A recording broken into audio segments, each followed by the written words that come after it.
Good morning, YouTube and the tribe of the horror realm. It's Sunday morning, October 2nd. We're into at least my favorite, and I'm sure many of yours favorite month. And just relaxing with a cup of Joe and watching some videos. And one that came up that was interesting was an interesting debate about Halloween. Now, we got a lot of great folks on YouTube that are in Australia. And in that neck of the woods, the seasons are going to be different. So their time of Halloween is kind of right smack dab in their summer. And of course ours is more fall, and they're apparently around April would be more seasonally akin to what we have in the United States here. So it became interesting to decide what makes Halloween Halloween. So this is pretty much useless information, and I pretty much made a career out of useless information, except never getting paid for it. Now, Halloween actually, obviously, the roots of it dates back to years and years ago with the Celts, and the original Halloween, the holiday itself, was called Samhain. And Samhain, another thing, it doesn't even look like it pronounced. When you see it in writing, it looks like nothing like Samhain. And it's actually, for most of it, Samhain. But Samhain was actually, they were in the area of Ireland, the United Kingdom, northern France region, and November 1st for the Celts was marked the end of summer and the end of the harvest and the beginning of the dark, cold winter. And it was often winter, of course, before the creation of Gore-Tex and double-paned windows was very much associated with like death. A lot of people just didn't survive brutal winters. So they believed this was their new year for the Celts, was November 1st was the New Year's Day. So the New Year's Eve to them was October 31st. And they actually believed that on October 31st, the barriers between the spirit world and the material world were the thinnest, and the boundaries were able to be crossed at that point. So that's where a lot of their the Druids and the Celtic priests could predict the future. It was like all this type of stuff. Like, it was a really special time. And to commemorate the events, they used to build like these bonfires, and they would have celebrations.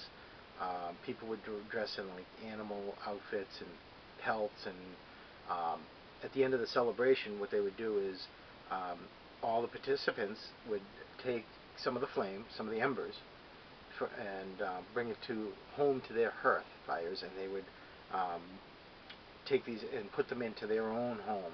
And this was like from the sacred bonfire, so it would actually protect them during the coming winter. That was their whole shtick.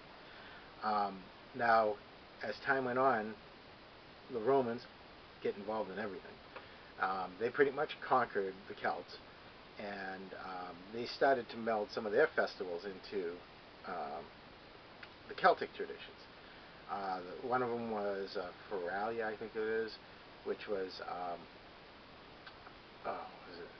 it was a day in late October, which was like the passing of the dead. And the other one was Pomona, the Roman goddess, which was of fruit and trees.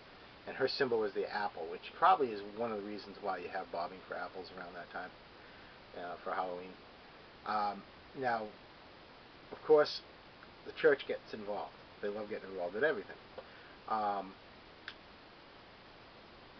One of the popes, Boniface, I guess, I don't know which number he was, he dedicated the Pantheon as a honor of all Christian martyrs. And they had what was a feast called All Martyrs Day to celebrate it. Now, Pope Gregory expanded the festival to include all saints as well as all martyrs, and then he moved it the original date was like May 13th, and he moved it to November 1st. Um, and by this point, the influence of Christianity had spread through Celtic land, and it was kind of blended with all their older traditions, and thus what the church did is they made what was called All Souls Day on November 2nd.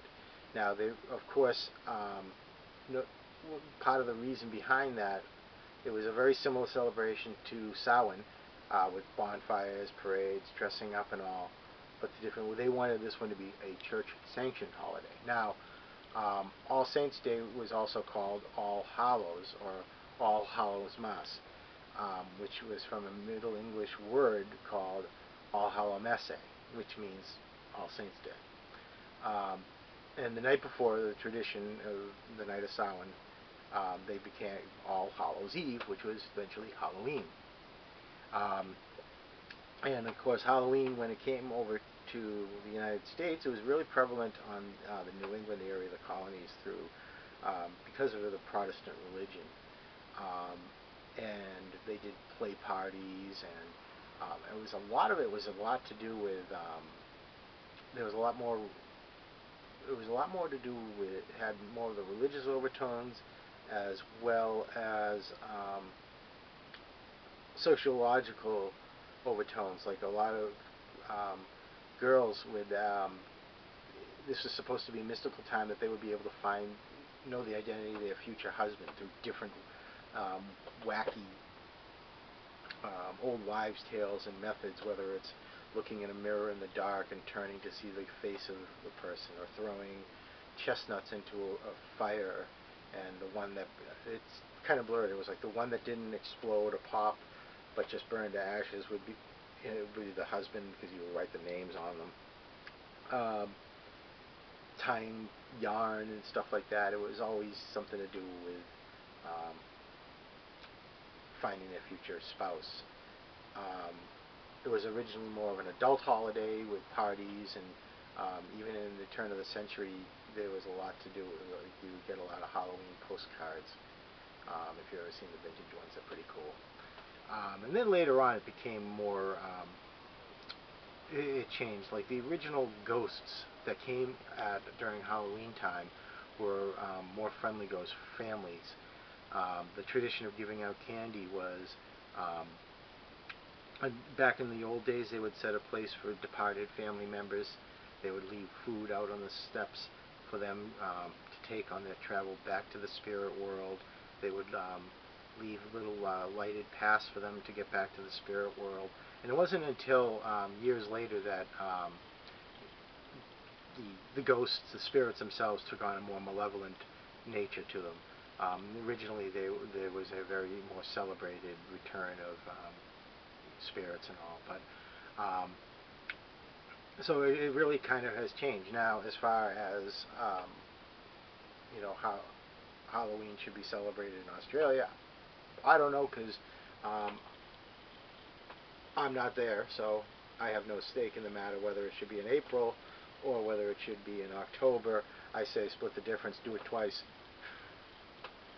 Anyhow, that's my take on the whole thing with Halloween, giving you a quick history about it.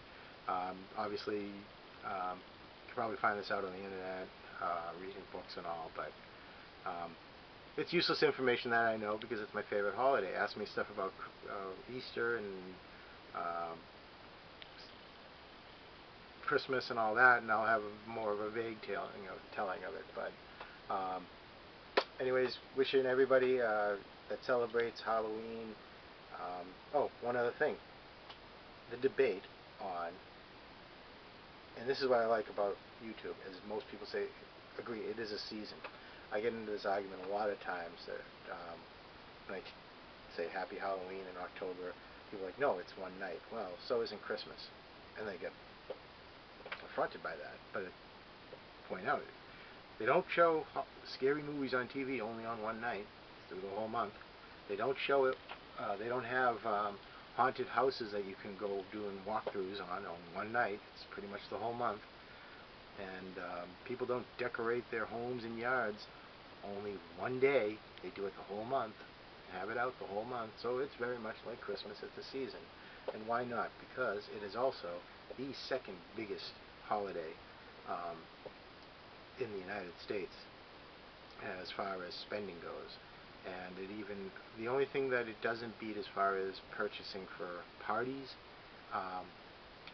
is, I believe, Super Bowl parties. Aside from that, it is number two behind Super Bowl parties as far as amount of parties out there and as far as volume of purchase. So it's a moneymaker as well. But anyway, so it is a season as far as I'm concerned. Hope you guys agree with that. And looking forward to all the videos, because I'm sure we're going to be running rampant with reviews of movies in this and really getting into the spirit of Halloween. So thank you very much, and we'll be seeing you.